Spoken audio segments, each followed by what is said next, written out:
Philippine voters. There was a ballot that was rejected first. Live mula sa GMA Network Center, ito ang 24 Oras. Magandang gabi po, Luzon, Visayas at Mindanao. Umabot sa mahigit 6 na bilyong piso ang mga transaksyong dumaan sa bank account ni Vice President Sara Duterte at kanyang mister na itinuturing na kaduda-duda o kaya na may masyadong malaki dahil lagpas kalahating milyong piso. Ayon mismo yan sa ulat ng Anti-Money Laundering Council. Ang ahensyang nagsisigurong hindi nagagamit sa ilegal na paraan ang mga transaksyon sa mga bangko. Pinuna naman ng mga kongresista ang laki ng mga transaksyong hindi umano tugma sa mga dineklarang yaman ng bise, gayon din ang hindi niya pagdeklara sa hawak niyang pera at pera sa bangko. Nakatutok live si Tina Cangiban-Jerez. Tina! Mel Emil Vicky, sa umano'y unexplained wealth ni Vice President Sara Duterte, tumutok ang hearing ng House Committee on Justice ngayong araw.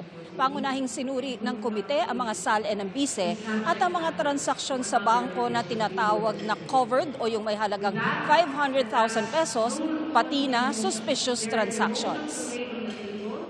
First of all, let me state on record that Sa ulat ng Anti-Money Laundering Council o AMLAC sa House Committee on Justice, lumalabas na may 630 suspicious at covered transactions sa bank accounts ni Vice President Sara Duterte at kanyang asawang si Atty. Manasseh Carpio mula 2005 hanggang 2026.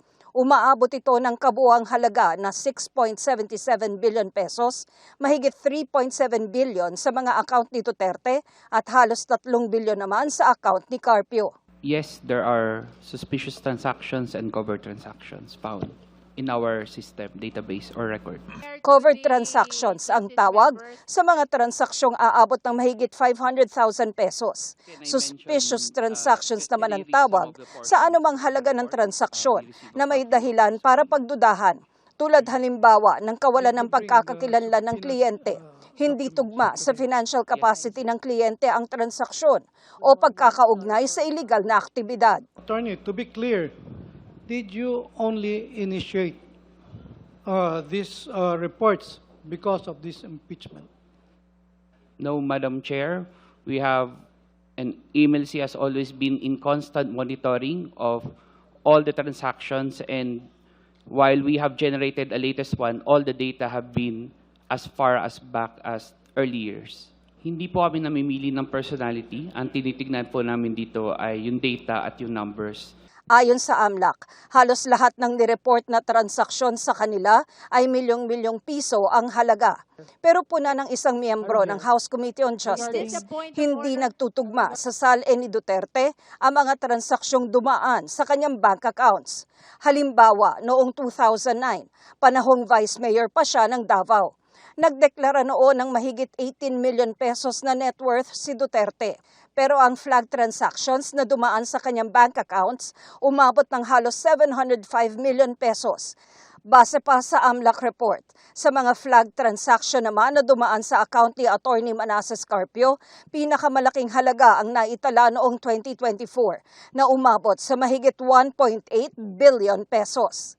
Nakasaad din sa AMLAC report, mula August 2024 hanggang January 2026, naging subject si Duterte ng 27 confidential reports na nagsasaad ng kadudadudang aktibidad, kabilang ang drug trafficking, graft and corrupt practices, at malversation of public funds.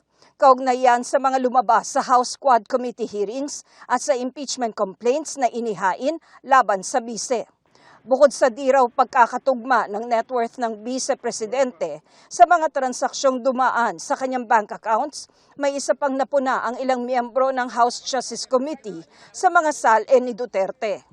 Mula 2019 hanggang 2024, walang iniulat si Vice President Sara Duterte na cash on hand and in bank sa kanyang salin. Pero may iniulat sa AMLAC o Anti-Money Laundering Council na covered at suspicious transactions sa mga bank account ng bise sa mga taong iyon. Halimbawa, noong 2019, kung kailan walang idineklarang cash on hand and in banks ang bise, may na-flag na transaksyon ng AMLAC na mahigit 60 million pesos. At noong 2019 at 2024, kahit na 5 po, wala po siyang dineklara na cash at saka cash on hand. Tama po ba? Based on the submitted SALN, Your Honor, wala pong nakalagay na cash on hand or bank deposits. Kahit 5 po? Wala pong nakalagay, Your Honor. Edi wow.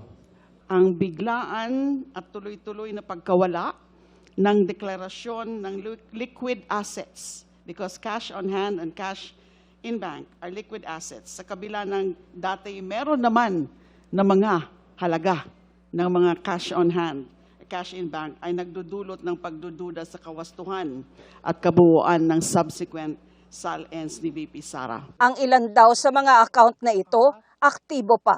Kahapon po, personal ako na nag-deposit sa isa sa mga alleged bank accounts na nakapangalan kina VP Sara Duterte at ang kanyang ama na si former President Rodrigo Duterte. Taliwas po sa kanilang patuloy na pagtanggi, lumabas na active pa ang account. Nakapag-deposit po tayo ng 448 pesos doon sa isang account na ito. Pero si Congressman Paulo Marcoleta, kinwestiyon ng pagpapasabina sa mga naturang SALN. Let me state on record that the SALNs discussed were not attached in the original complaints. Hindi po sila kasama sa original complaints. And using the SALNs as a starting point without necessary predicate evidence supports the position that the investigation of the House of Representatives Committee on Justice is a fishing expedition. Paano niya nasabi yun? Kasama eh. Ito, babasahin ko. Vice President Sara Duterte committed culpable violation of the Constitution and betrayed the public trust in amassing unexplained wealth and failing to disclose all her properties and interests in properties in her SALN. Nagalagay po sa complaint.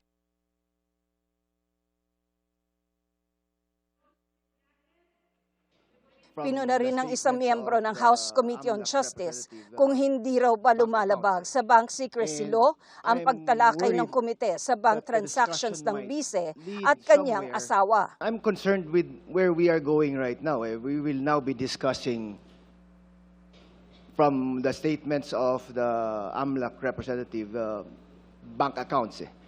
And I'm worried that the discussion might lead somewhere na pinagbabawal ng bank secrecy law. For the record, the coverage of bank secrecy law and for the guidance of the members are bank officials and employees and bank records. And the chair is of the opinion that the subject matter of our subpoena is apparently not covered by the protection of the bank secrecy law. We cannot use the bank secrecy law as a shield to allow public officials to hide behind. Klarong-klaro po ang pinag-uusapan natin sa isang impeachment case ay pananagutan at kailangan maging transparent ang lahat ng mga public officials. Humingi rin ng paglilinaw ang iba pang mababatas sa mga sinabi ng AMLAC. So, ganun yon. So, basta labas-pasok, nag-a-add to.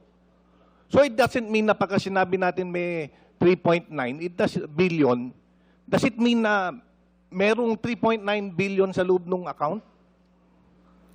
Hindi ko po, kung based lang po sa records, hindi ko pa po masabi. Pero maaaring ganon. Theoretically, posible po yung sinasabi.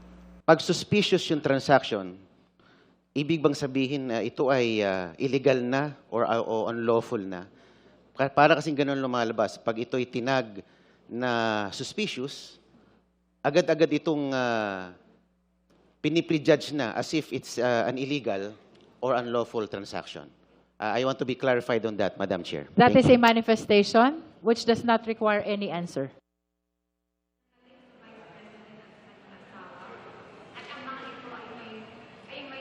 Hindi ulit dumalo si Vice President Duterte sa hearing ng House Committee on Justice ngayong araw, sakaling matapos na ng komite yung pagtalakay sa issue ng umano'y unexplained wealth ng bise, yung issue naman ng banta ng bise kay Pangulong Bongbong Marcos, First Lady Liza Marcos at ating House Speaker Martin Romualdez ang tututukan sa susunod na hearing sa April 29. Vicky? Maraming salamat sa iyo, Tina Panganiban Perez. Ayon po sa defense team ni Vice President Sara Duterte, minonitor nila ang impeachment proceedings ngayong araw, pero wala pa silang opisyal na pahayag. Nagpadala rin ng mensahe ang GMA News sa Vice Presidente pero wala pa siyang tugon sa ngayon. Mga kapuso, bistadong nakaw ang ilang motorsiklong na-recover sa Cavite at ilang lugar sa Visayas at Mindanao. Ginagawan sila ng peking dokumento at plaka para maibenta. Tunghayan sa aking eksklusibong pagtutok. Ang ilan sa mga motorsiklong ninakaw sa Luzon, kamakailan sa Mindanao na recover ng PNP Highway Patrol Group. Gaya ng isang ito na nakarang sa isang checkpoint sa Maguindanao. Pinagagawa ng peking dokumento para yung pagkakakailan lang po ng sasakyan, even yung mga plate number nito ay pwedeng pekiin para hindi talaga makilala ng mismo may-ari. May mga insidente rin daw na nakarecover ang HPG ng ilan sa mga nakaw na motorsiklo sa Cavite at Visayas. Yung kanya pong sasakyan ay nawala sa Tondo at nalipat po or nakita sa Cavite. Yung isang area naman po from here dito po sa Maguindanao na nalipat naman po or nakita sa Cotabato City. At yung pinaka-latest po natin ay nangyari naman po dito sa Negros Oriental. Nitong nakalipas na operasyon, 3 ang nadakip ng HPG. Sila yung naaktuhang gumagamit ng mga nakaalarmang motorsiklo. Patuloy namin silang sinusubok na makuha ng panig pero ayon sa HPG, paliwanag ng mga ito, nabili lamang nila online ang mga motorsiklo. Paalala naman ng pulisya sa publiko para hindi mabiktima ng nakaw. Alamin talaga natin yung history, no? Malaman din natin yung identity mismo ng registered owner at mapacheck natin sa pinakamalapit na Land Transportation Office or PNP-HPG na kung ang sasakyan po na bibilin or motorsiklo po nating bibilin ay tama at hindi po alarmado para hindi po tayo mapahamak. Emil Sumangil, Nakatutok, 24 Oras. Dinipensahan ni Congressman Toby Tiangco ang ehekutibo matapos itong banggitin ni dating Speaker Martin Romualdez bilang mas may responsibilidad sa budget na nakitaan umano ng anomalya. Ang sabi ni Tiangco, sa Kongreso nagsimula ang bentahan ng proyekto noon. Nakatutok si Sandra Aguinaldo. I will not go quietly and I will not go alone. I will not be the fall guy for other people's corruption. Sa mga palabang pahayag ni dating House Speaker Martin Romualdez kahapon para pabulaanan ang alegasyong siya ang mastermind sa budget insertions at anomalya sa flood control projects, meron daw na amoy sina Votas Representative Toby Tiangco. Hindi naman siguro coincidence na biglang nahuli si Saldico at tapos nagkataon doon siya nagsalita. Sabi ni Romualdez kahapon, hindi siya, kundi sina dating Senate President Cheese Escudero at dating House Appropriations Committee Chairman Zaldico ang gumawa ng mga desisyon noon hinggil sa budget. Binanggit din ni Romualdez na mas may responsibilidad sa budget ang ehekutibo na pinamumunuan naman ng kanyang pinsang buo na si Pangulong Bongbong Marcos. Wala pang tugon dyan sina Escudero at ang palasyo. Pero sabi ni Tiangco, yung corruption nagsimula doon sa bentahan ng projects, di ba?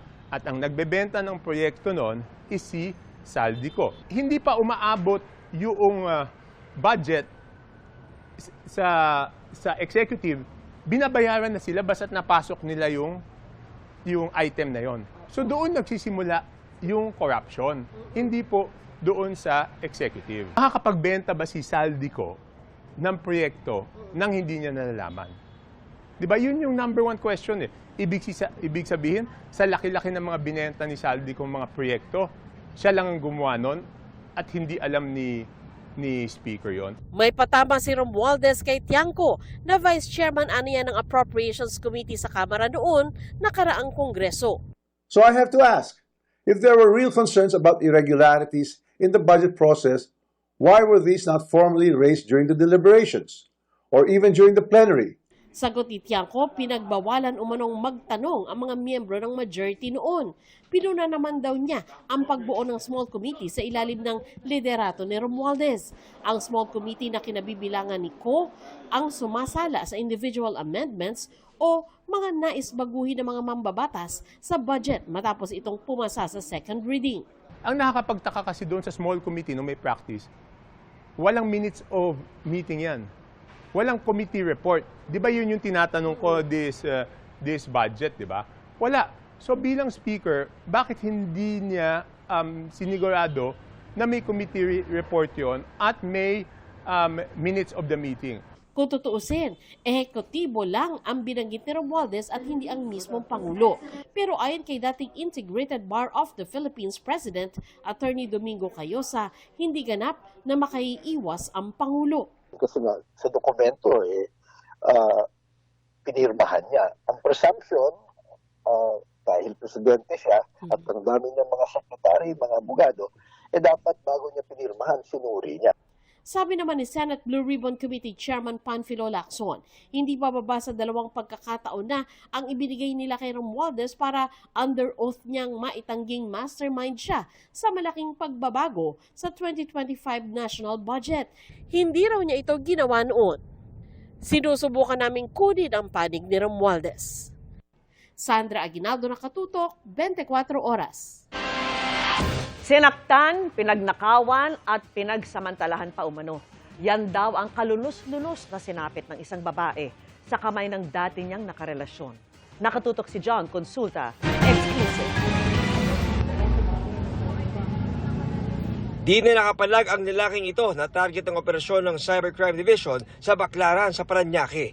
Kwento ng isang complainant sa NBI, 2018, todo tiis lang daw siya sa pangaharas ng kanyang dating karelasyon hanggang sumabot na ito sa aktual na pananakit. Sa halip na layuan, lalo raw siyang hinaras ng suspect. Itong lalaki nagpakilala na binata dito sa babae, nagkaroon sila ng relasyon. Tapos nung nalaman ng babae na mayroon tong asawa at nagkipaghiwalay na, tinatakot pa at pinuntahan, binubugbog siya, ninanakawan. Pagsasamantala na ginawa, pumasok sa bahay, habang binubugbog, pinagsamantalahan siya at nagkaroon pa ng pagbibideo dito sa Bacasol. At yun ang ginagamit niya para takutin tuloy-tuloy itong biktima na babae. Kaya naman ito rin ang ginamit ng babae para makapagreklamo dito sa atin. Nagpapadala rin daw ng mga litrato ng baril ang suspect, kalakip ang kanyang pagbabanta sa kanyang dating karelasyon. Paniwala ng NBI, may plano na saktan ng suspect ang biktima dahil sa na-recover na screwdriver sa katawan ng suspect nung siya ay maaresto. Ang NBI Cybercrime ay nagsampa ng kasong grave threat, grave coercion, violation of RA 9262 or Anti-Violence Against Women and Children Act, as well as Anti-Photo and Video Voyeurism Act, sa pagkalat ng masiselang video. Wala pang payag ang suspect na nakakulong na sa NBI Detention Facility sa Muntinlupa. John Consulta, Nakatutok, 24 Oras.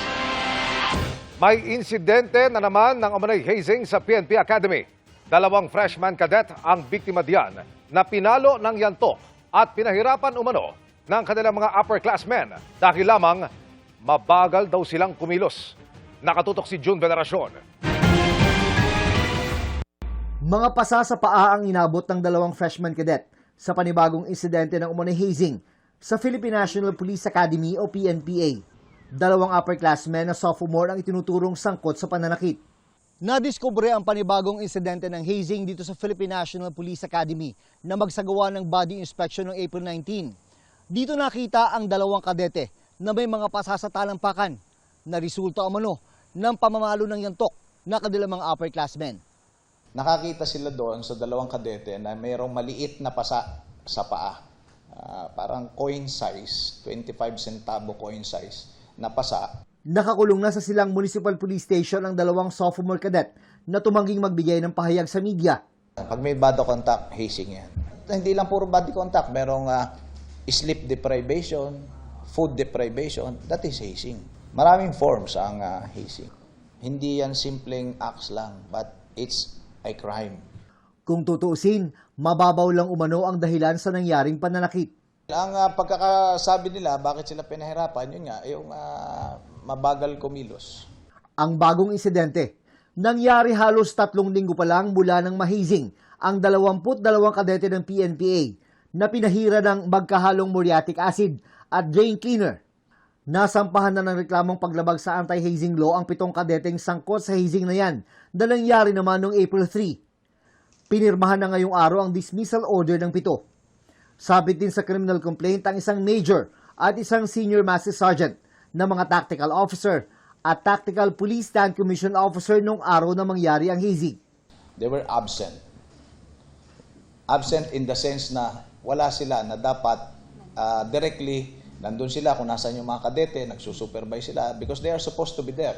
Dahil sa mga insidente ng hazing, nagdagdag na ng mga CCTV camera sa barracks ng mga kadete.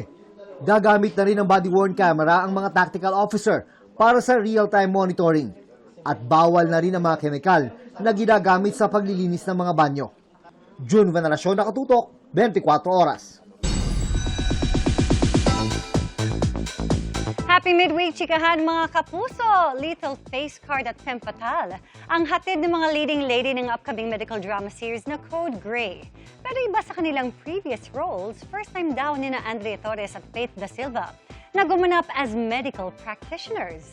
Ready na ba sila? Makichika kay Nelson Canlas.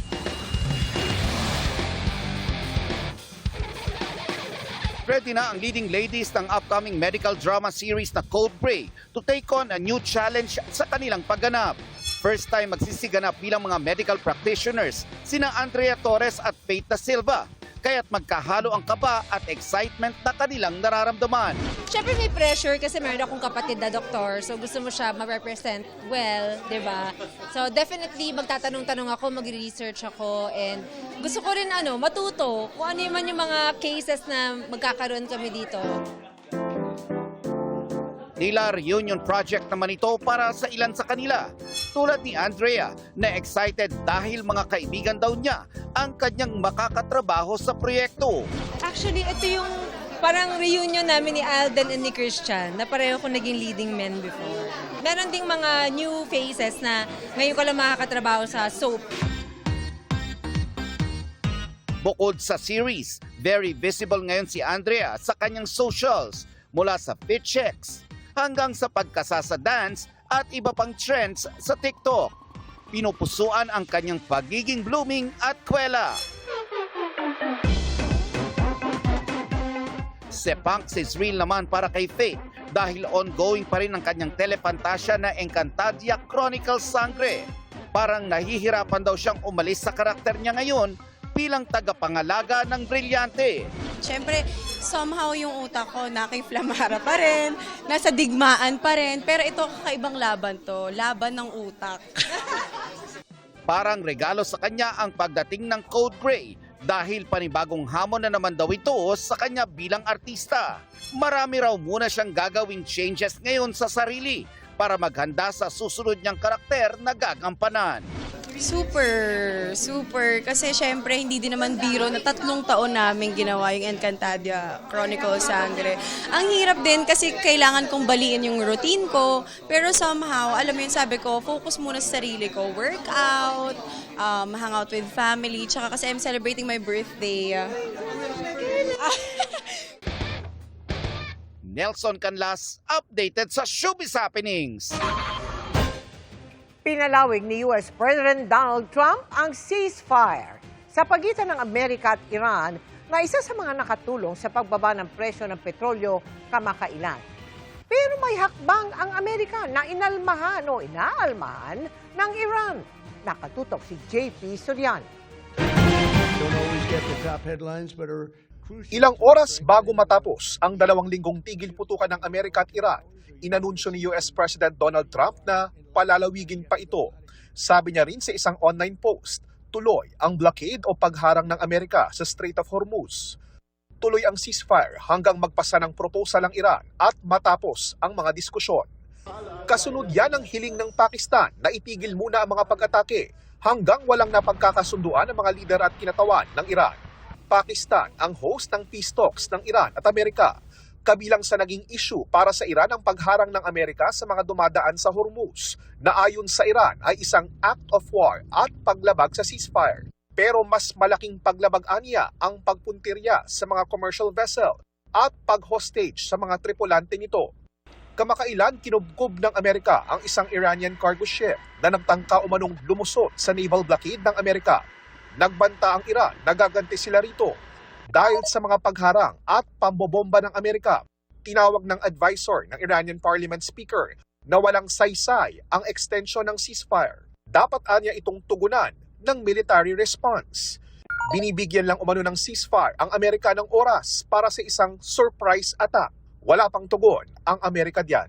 JP Soriano, Nakatutok, 24 Oras. Inutusan ng Energy Regulatory Commission ng Meralco na ibalik sa mga customer nito ang natitirang mahigit 14 na bilyong pisong sobrang nakolekta para sa distribution charges mula 2022 hanggang 2024. Ayon sa ERC, mula sa orihinal na 36 na buwan na pagre-refund, pinaikli na lang ito sa loob ng 12 buwan o 1 taon. Dahil dyan, makakatanggap ng mahigit 25 centavos per kilowatt-hour na refund ang mga customer sa kanilang electricity bill buwan-buwan. Nagsimula sa Abril noong nakaraang taon ang pagbabalik bayad para sa kabuang halos 20 billion pesos na pinare-refund ng ERC na sobrang singil ng Meralco. Aside from Planet XP, may added adventure pa si Kapuso star Miguel Tan Felix. Ipinakilala kasi si Miguel bilang bagong ambassador ng Be Juan Tama campaign. Makichika kay Nelson Canlas. Ako si Miguel Tan Felix. Certified explorer, adventurer, at nature lover. Kaya di maikakailang very close to heart para kay Miguel Tan Felix ang solo hosting era niya para sa newest travel show na Planet XP. Sobrang excited na rin ako mapanood nila yung ginawa namin Planet XP dahil hindi lang siya entertaining, educational pa. Kanina, winelcome rin si Miguel bilang bagong ambassador naman ng campaign na Be Juan Tama. Present sina OIC for Entertainment Group Cheryl Ching-Si, Vice President for Business Development Department Janine Piadnacar, ilang opisyal ng National Council for Children's Television at ilang piling broadcast journalism students.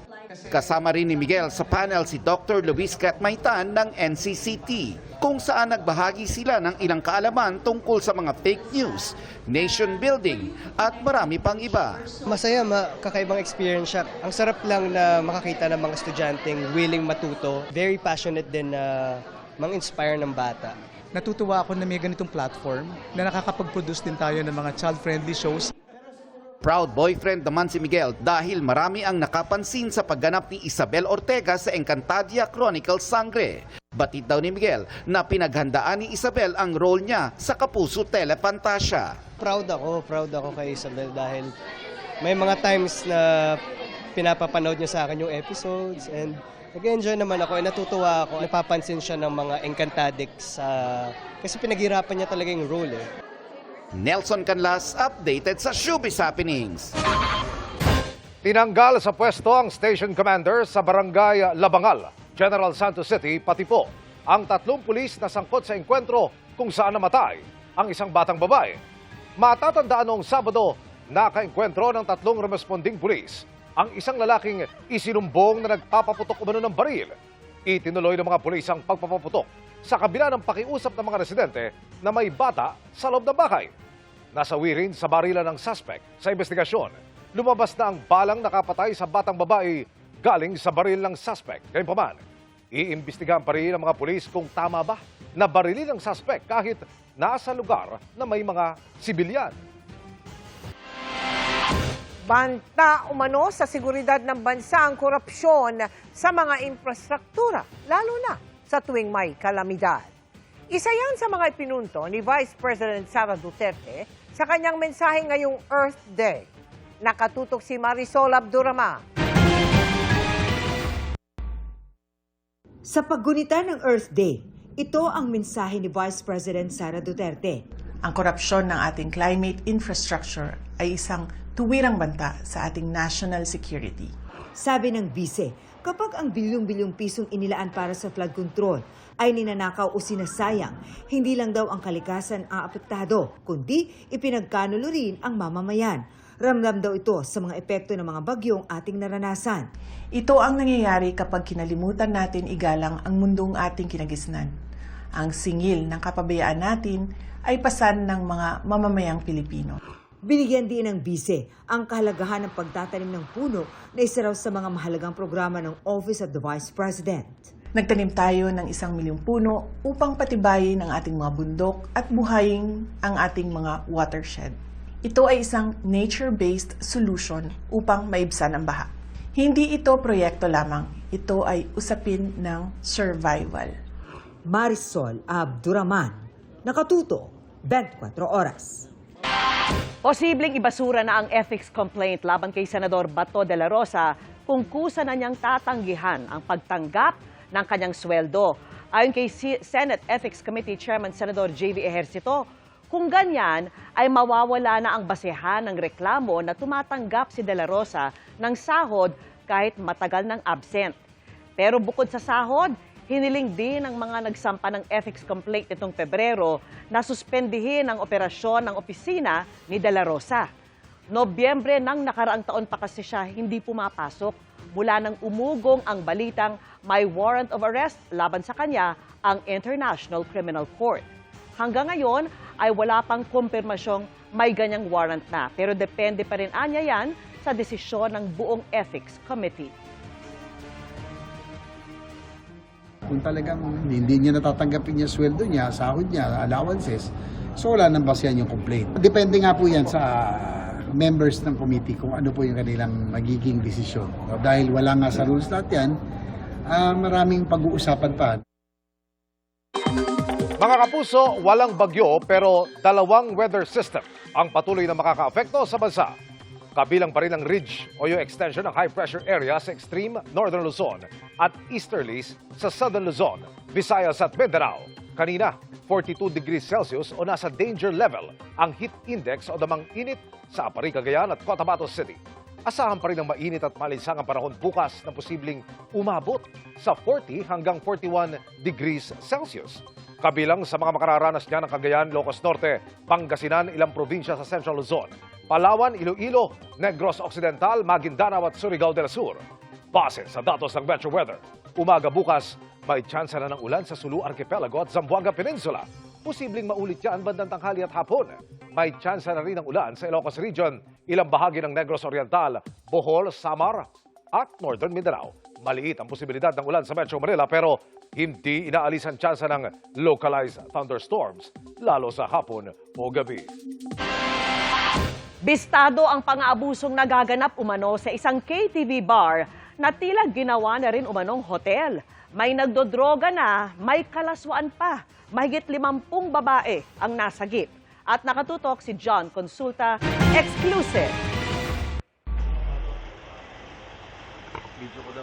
Binansagan pa namang family bar ang KTV ito sa Ortigas, Pasig na pinasok ng iba-ibang dibisyon ng NBI kabilang ang NCR, Dangerous Drugs Division, Human Trafficking Division at Special Task Group. Pero ang tumambad agad sa kanila, hinihinalang kush o high-grade marijuana. High na high umano sa mga ito ang ilang dinatnang lalaki. Kanino yan, sir? Kanino po yan? Sa inyo? Ito? Kaya ikaw mismo nagdala? Ikaw? Opo. Ikaw, sir. Bakit ka nagdadala ng ganyan? Nagkataon lang na 14 good time kasi Ang ikalawang palapag naman, ginawa na palang tila hotel. Nagtangkang umalis ang isang lalaking may kasamang babae. Excuse me. Hey, you gotta do that. Stay there, stay. You gotta do it to me. Stay there. Why? This is a raid. This is NBI. Okay, yeah. You cooperate, okay? No. Nagwawala ang lalaki kahit nang dumating na si NBI Director Melvin Matibag. Okay.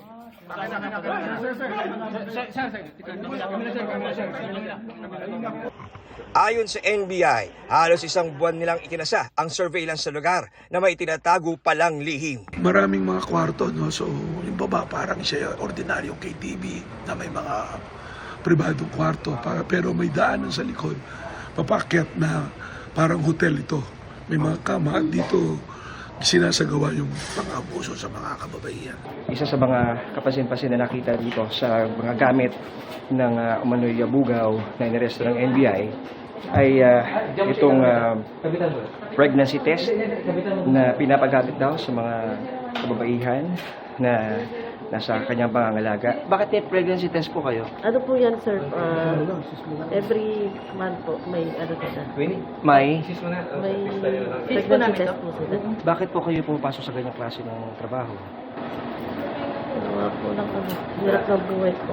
May mga naaktuhan din tayo na gumagawa ng kalaswaan. Mukhang pong mga high-end na mga personalities. Meron pong mga foreigner din na mangilan-ngilan.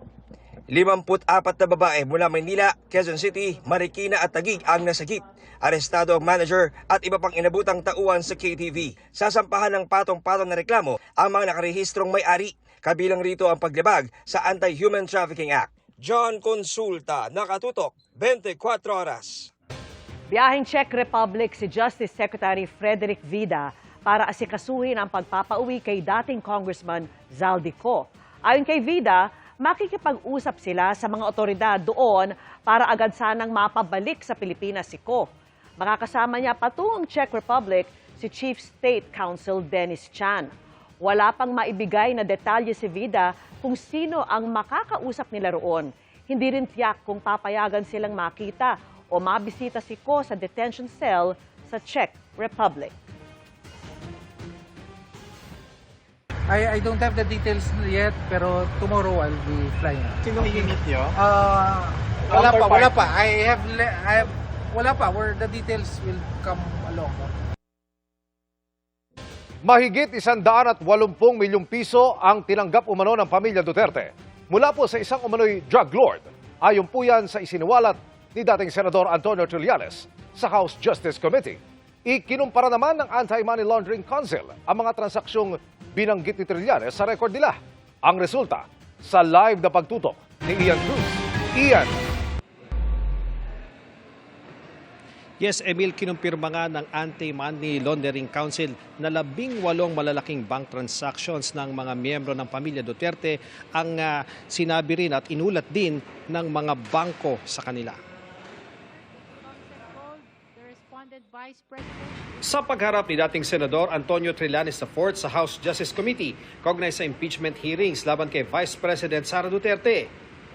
Inilahad ni Trillanes na mula 2003 hanggang 2016, nasa 2.4 billion pesos ang perang pumasok sa joint account ni VP Sara at amang si dating Pangulong Rodrigo Duterte. Magit 111 million pesos naman daw ang pumasok sa joint account ng Vice President at asawang si Attorney Manasseh Carpio hanggang noong April 2016.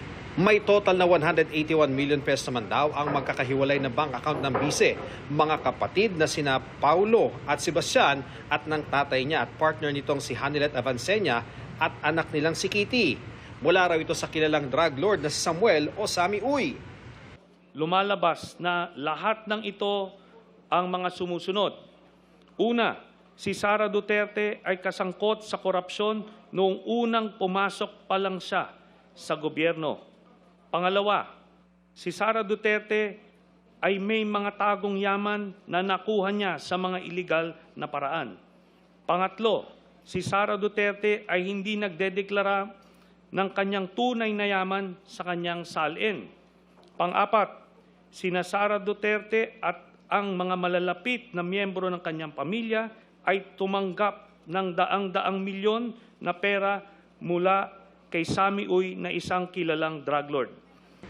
Matagal na itong sinasabi ni Trillanes. Kasama rin ito sa inihain ni Trillanes sa reklamo sa ombudsman. Itinanggi na noon pa ng mag-amang Duterte ang mga naturang bank account. Hindi raw totoo ang mga ikinakalat ni Trillanes. Para ma-check ang mga binanggit na bank transaction ni Trillanes na pumasok daw sa account ni Vice President Sara, random na pumili si Congresswoman Leila de Lima ng mga entry mula sa pahayag ni Trillanes at tinanong isa-isa sa AMLAC. Sa mga napiling transaksyon, sinabi ng AMLAC na may kahalintulad ito sa nakita nilang transactions. Pareho raw ang petsa ng transaksyon at halaga, pero hindi masabi ng AMLAC kung iisa ang transaksyon na tinutukoy. We confirm that for all the dates and amounts mentioned, there are similar transactions existing in the AMLC report. So based on for our the report record, 18 out of 18 transactions randomly selected from the annexes of Sinumpang Salaysay of Honorable Trillanes were confirmed by the AMLC, at least to the extent that similar transactions appear in their report. That is for the record. Emil, patuloy pa rin nating sinisikat na makuha ang panig ni Vice President Sara Duterte at ng kanyang pamilya ukol nga sa sinabi ng dating senador, pati na yung ginawang kumpirmasyon ng AMLAC sa ilan nilang bank transactions. Yan ang latest mula dito sa Batasang Pambansa. Balik sa iyo, Emil. Maraming salamat, Ian Cruz.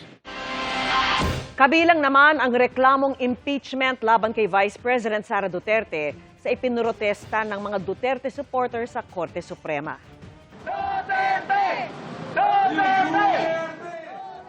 Bukod dyan, hinimok din nila ang mataas na hukuman na desisyonan na ang petisyong habeas corpus ng kampo ni dating Pangulong Rodrigo Duterte.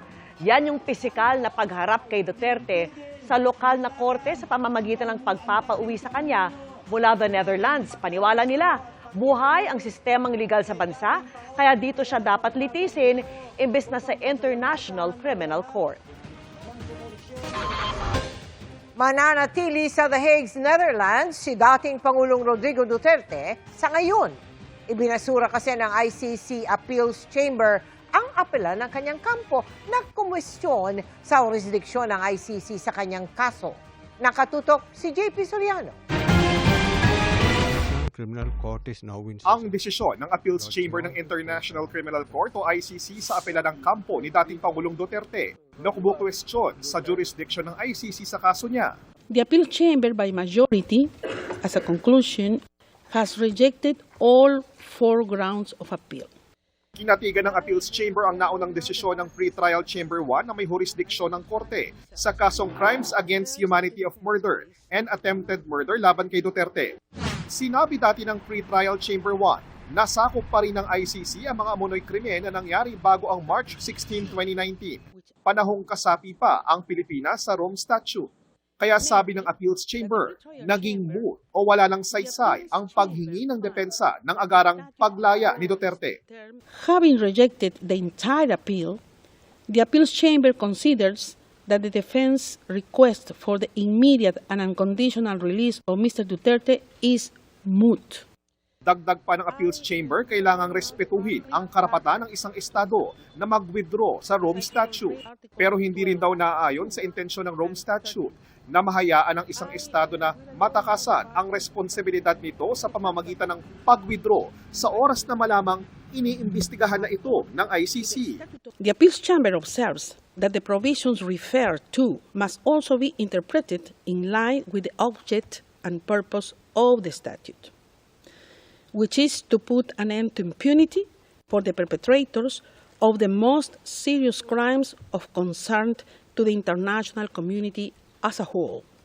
It would be incompatible with this object and purpose to enable a state party to evade its responsibilities under the statute by depositing a written notice of withdrawal once it discovers that alleged crimes committed on its territory or by its nationals are being examined by the prosecution.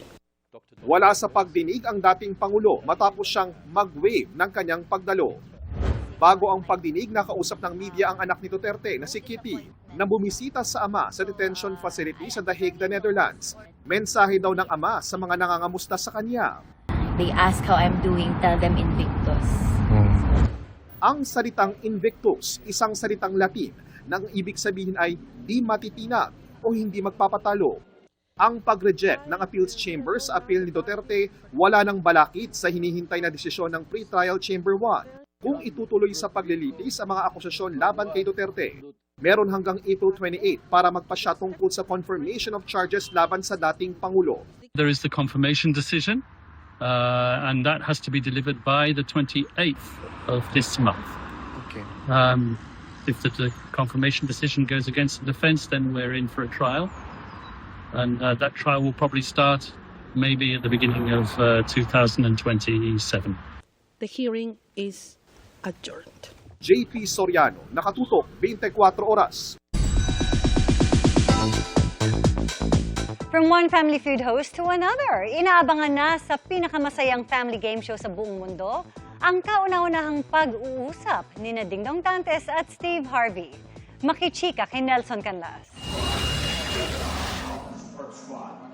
Panibagong achievement unlock para kay Kapuso host Dingdong Dantes nang sa isang taping ng kanyang show na Family Feud. Nakausap niya ang Hollywood superstar at counterpart niya as Family Feud host sa Amerika na si Steve Harvey. Hindi raw niya inaasahan ang video call na ito. Oh my God, di ako makapaniwala. Dati kasi binati niya yung programang Family Feud nung nag-uumpisa. Pero now on its 4th year, sobrang saya namin dito sa buong Family Feud na talagang nag-video call kami. So nag-usap kami. So nakakatuwa talaga. I want to congratulate Family Feud Philippines. Pero ang tumatak sa kanya, ang paghangang natanggap niya mula kay Steve para sa paboritong game show ng bayan sa Pilipinas. Nakakataba raw ng puso kapag may mga ganito siyang naririnig na patotoo sa mga effort na ibinibigay nila sa Family Feud. Binanggit din niya na talagang napapansin din nila yung Family Feud Philippines. That is definitely because of yung mga contestants natin, yung kung gaano kakwela yung mga sumasali, yung mga mismong katanong, di ba? Kung sino yung formulation ng questions, talagang Pinoy na Pinoy. Isa lang ang usapan ni Dingdong at Steve sa maraming sorpresa ng Family Feud Philippines sa kanilang 4th anniversary. The most watched game show in the entire Philippines. Abangan ang milestone video call na ito sa Biyernes, 5:30 p.m. bago mag 24 oras dito sa GMA. Nelson Canlas, updated sa Showbiz Happenings. Update po tayo sa impeachment proceedings laban kay Vice President Sara Duterte. Hindi po binuksan ang isang kahong naglalaman umano ng tax record ng bise. At nakatutok live si Rafi Tima. Rafi! Vicky, ang Bureau of Internal Revenue ang huling sumalang sa hearing ngayong araw. Dala nila ang isang kahon na naglalaman nga ng sinasabing tax records ni Vice President Sara Duterte at asawa niyang si Attorney Manasseh Scarpio. Pero sa huli ay hindi naipresenta ni BIR Commissioner Attorney Charlito Mendoza ang nasabing mga dokumento. Base raw kasi sa batas, bawal ang pagsasapubliko ng anumang tax records ng isang individual maliban na lamang kung hilingin ito ng Kongreso in aid of legislation at kung bubusisiin ito sa isang executive session. Sa isang punto, tinanong ng chair ng komite kung maging ang mga senador ay pwede itong buksan sakaling umabot sa Senado ang kaso. Tugon ng BIR, hindi. Matapos malinawan ng BIR na hindi in aid of legislation ang isang impeachment hearing, nagbanta pa ang ahensya na babawiin na lang nila ang mga dokumento. Sa huli, nagbotohan ng mga miyembro ng komite na ipagpaliban na lang muna ang issue ng dokumento mula sa BIR pero may iwan sa Kamara ang kahon na nakaselyo pa rin at pinirmahan ng BIR Commissioner para matiyak na mananatili itong sarado. Pag-uusapan na lang daw nila ito sa mga susunod na pagdinig. Narito ang bahagi ng diskusyon sa pagdinig kanina. An impeachment proceeding or an impeachment trial is not one of the exceptions. So even the senators cannot open this box? If we go by the provisions of the law, Madam Chair, then there is no basis as well for the disclosure. And therefore, what we will do, Madam Chair, is to withdraw our submission.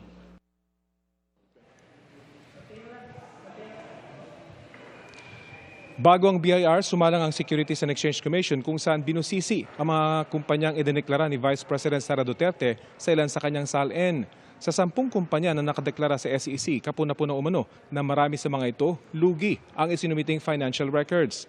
Pero kakaiba umano ang kaso ng GenCorp Industries Incorporated na binuksan para mag-operate ng restaurant. Sa 2021 Audited Financial Report, kumita ito ng 28 million. At sa mga sumunod na taon, umakyat sa 300 hanggang 394 million ang kita nito. Pero ang idineklarang tubo, umabot lang mula 1.8 hanggang 3.3 million pesos. Dahil sa mga nakitang numero, puna ng ilang miyembro ng komite, tila hindi tugma ang kita ng mga kumpanya idineklara ng bise sa kanyang kita. Maliban pa ito sa nakasaad sa batas na bawal mag-engage sa pribadong negosyo ang isang public official. Sa testimonya ng SEC, nakalista bilang stockholder at miyembro ng Board of Directors ang bise habang siya ay nakaupo bilang pangalawang Pangulo. Tulad sa nakaraang pagdinig, ilang beses tinawag ang Vice Presidente pero niwala siyang kinatawan sa pagdinig. Sinisikap pa ng GMA News na makuha ang panig ng bise ukol dito. Bandang 6:44, Vicky, nagtapos itong pagdinig. Ang susunod na pagdinig ay mangyayari sa April 29, Miyerkules pa rin sa susunod na linggo, kung saan inaasahan naman na dadalo ang NBI para presenta ang kanilang resulta ng kanilang investigasyon sa nangyaring pagbanta umano ng bise sa buhay ng Pangulong Bongbong Marcos, kanyang asawa at Ninoy Speaker Romualdez. Vicky? Rafi, so ano na ngayon ang mangyayari doon nga sa kahon ng mga tax record? Sino raw yung magiging caretaker nito? At bukod nga sa pagselyo at pagpirma sa kahon, paano raw matitiyak na walang magbubukas nito? Posibleng yung House Secretariat, Vicky, yung magsisecure nito at yung House Sergeant at Arms para nga mabusisi na ito sa mga susunod na pagdinig. Pero pag-uusapan pa rin nila yan, pagbubutahan ulit nila yan kung talaga mabubuksan ito sa susunod na pagdinig at sa susunod na linggo na yan, Vicky. Okay. Maraming salamat sa iyo, Rafi Tima. Ikinatuwa naman ng pamilya ng mga biktima ng extrajudicial killings ang pagbasura sa apela ni dating Pangulong Rodrigo Duterte tungkol sa ICC jurisdiction. Nakatutok din live si Mark Salazar. Mark!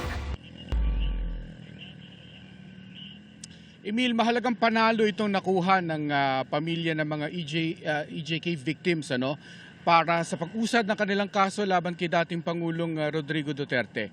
Pero alam nila na ang panalong ito'y napakalayo pa sa katapusan ng laban.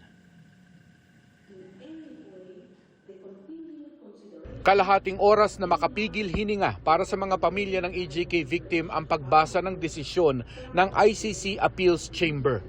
Sa bawat pagbasura ng korte, isa-isa sa grounds for appeal ng kampo ni dating Pangulong Duterte ang kanilang hiyawan para magdiwang.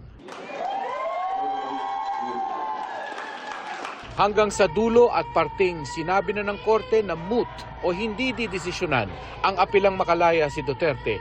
Doon pinakamalakas ang palakpak.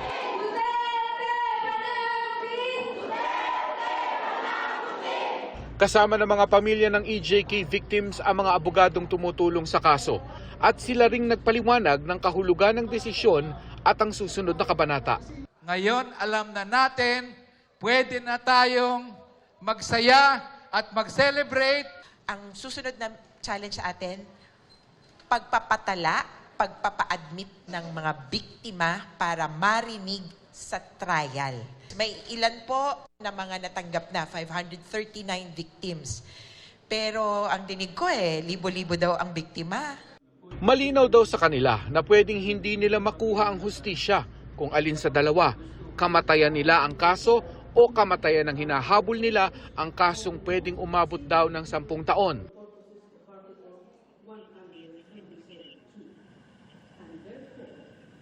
Isa pang inaabangan ng mga pamilya ng EJK victim sa ICC ay yun namang confirmation of charges para tumuloy na ito sa trial proper. Emil. Maraming salamat, Mark Salazar. Pinayagan ng Office of the President ang hiling ni Vice President Sara Duterte para sa 3 linggong leave of absence para bumiyahe sa labas ng bansa. Base sa dokumentong nakuha ng GMA News mula sa isang mataas na government official. Pinagbigyan ang hiling ng Vice Presidente ng mga ibang bansa mula April 23 hanggang May 15. Kasama sa mga pupuntahan ng Vice Presidente ang the Netherlands, South Korea, Belgium, Germany at United Kingdom. Pirmado ito ni Acting Executive Secretary Ralph Recto na kinumpirma sa GMA News ang pag-grant ng Travel Authority. Malaki-laki sana ang mababawa sa presyo ng petrolyo kung tatanggalan ito ng VAT at excise tax. Para sa isang senador, pwedeng tanggalin na ang excise tax dahil ang mawawalang kita rito kayaan niyang bawiin sa lumalaking kita sa VAT. Nakatutok si Maki Pulido. May VAT at excise tax kang binabayaran sa kada litro ng gasolina o diesel na pinakakarga mo. 6 pesos na excise sa kada litro ng diesel, 10 pesos sa gasolina. 12% naman ang VAT sa kada litro ng petrolyong pinakakarga. Kaya kung mahal ang presyo ng kada litro, tumataas din ang VAT. Halimbawa, ang jeepney driver na si Jose, 15 liters ang pinakakarga para sa 15 oras na pamamasada. Kasama sa 97 pesos per liter na binabayaran niya, ang 11.64 pesos na VAT at 6 pesos na excise tax o fuel tax.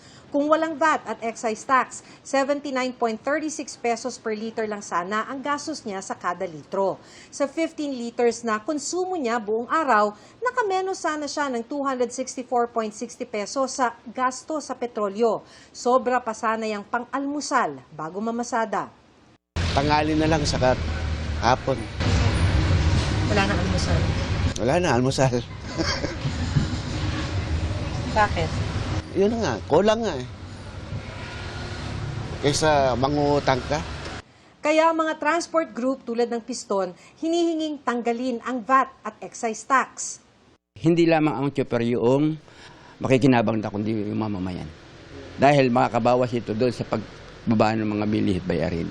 Excise tax lang sa diesel ang gustong ipatanggal ni Senator Win Gatchalian dahil nagmamahal ang pagkain at ibang bilihin kung mahal ang gasto sa delivery nito at mga raw materials. Pagdi-deliver ng gulay, galing Benguet. Pagdi-deliver ng mga poultry, baboy, meat products, lahat diesel. Pag bumaba ang presyo ng diesel, less ang inflation. Kung meron tayong magagawa na wag masyadong tumaas yung inflation, dapat gawin natin. Bagaman 8 billion pesos anyang mawawalang kita ng gobyerno kung alisin ang excise tax, mababawi ito ng VAT. Kung nagmamahal kasi ang petrolyo, lumalaki rin ang 12% na ipinapatong sa presyo nito. Katunayan, 18 to 19 billion pesos ang dagdag koleksyon sa VAT mula nang sumirit ang presyo ng petrolyo dahil sa gulo sa Middle East. Kahit mabawasan yung excise tax, lumaki naman ang kita sa VAT. No? Yung VAT naman ang pwedeng mag-offset doon sa pagbawas ng excise tax. Dahil sa batas na nagbigay kapangyarihan sa Pangulo, sinuspindi na niya ang excise tax sa LPG at kerosene pero hindi ang sa diesel at gasolina dahil hindi inirekomenda ng Development Budget Coordination Committee. Wala namang batas para masuspindi ang VAT sa ngayon. Para sa GMA News, Maki Pulido nakatutok, 24 oras. Sa hirap ng buhay ngayon, Emil, alam mo, parang mas magaan kung meron kang katuwang, lalo na sa paghahanap buhay. Tulad ng mamang Chuper Ma'am sa Cavite na hindi po tao ang katuwang sa pagpasada. Si Ay, ganun ba? Ma'am, Abay, ang kanya kasing kasama, literal na barker. Aw. Meet Apple, ang lucky charm daw ng pagpasada ng isang chuper sa Imus. Kwento ni News Cooper John Patrick, nakita niyang tila nag-aabang ang aso sa terminal ng Imus Palengke at agad daw sumakay sa front seat pagdating ng jeep. Aba mga kapuso, doon na po na-capture ang sweet moment ng chuper at kanyang tumatayong barker. Sa panayam ng GMA News sa anak ng chuper, malapit daw talaga sa aso ang kanyang ama.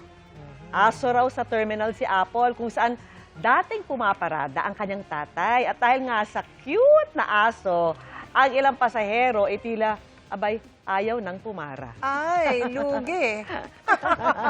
Nauupahan pa yung harapang upuan. At yan ang mga balita ngayong Miyerkules. Ako po si Mel Tiangco. Ako po si Emil Sumangil. At ako po si Vicky Morales. So ang GMA News. Walang kinikilingan. Walang pinoprotektahan. Noon at ngayon, serbisyong totoo. At dahil hindi natutulog ang balita. Nakatuto kami 24 oras.